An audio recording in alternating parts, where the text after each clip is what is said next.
Li Shan is a father panda, and he came from the panda village to look for his son in this story. He lost his son shortly after 100 days and through a tragedy. And so now he's determined to find his son.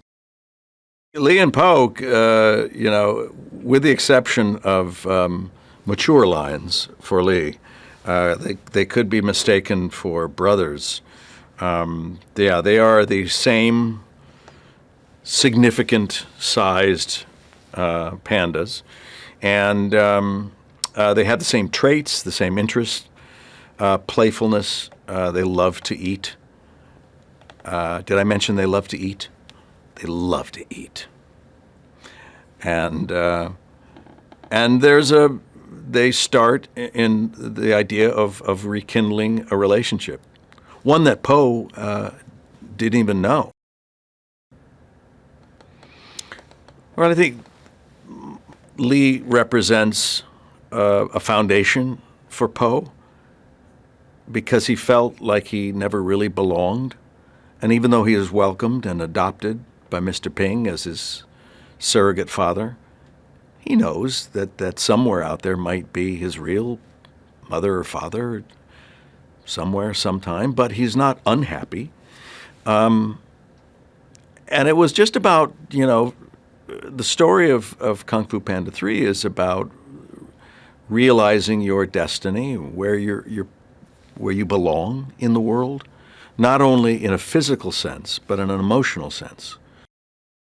When Li gets to the Valley of Peace and discovers his son, he also learns that there was this goose who acted as his father.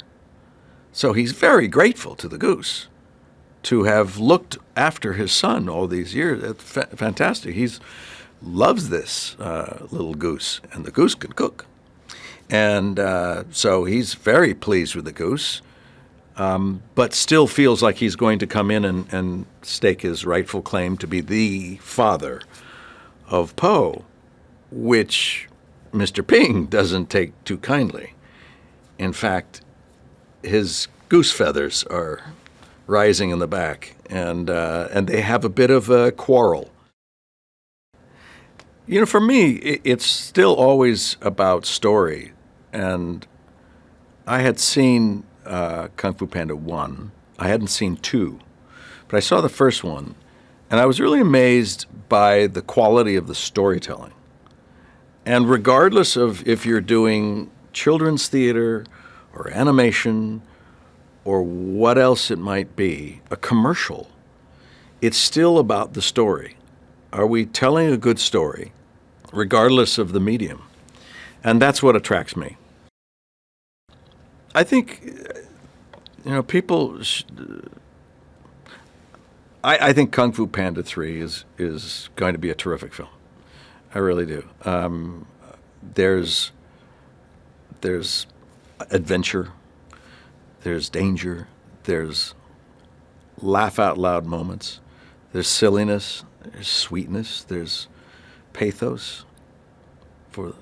There's really something you can take away from it, and it's about living up to your potential.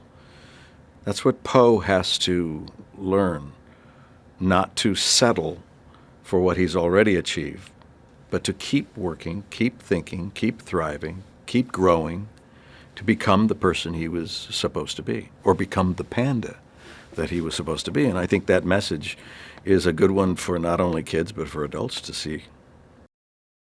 Hey guys, now the trailer for My Big Fat Greek Wedding 2 is already out, but did you know that despite pulling in over 240 million, the first My Big Fat Greek Wedding never once topped the US box office chart? Now for this and more movie facts, click on more videos, but if you want something different, click on the playlist.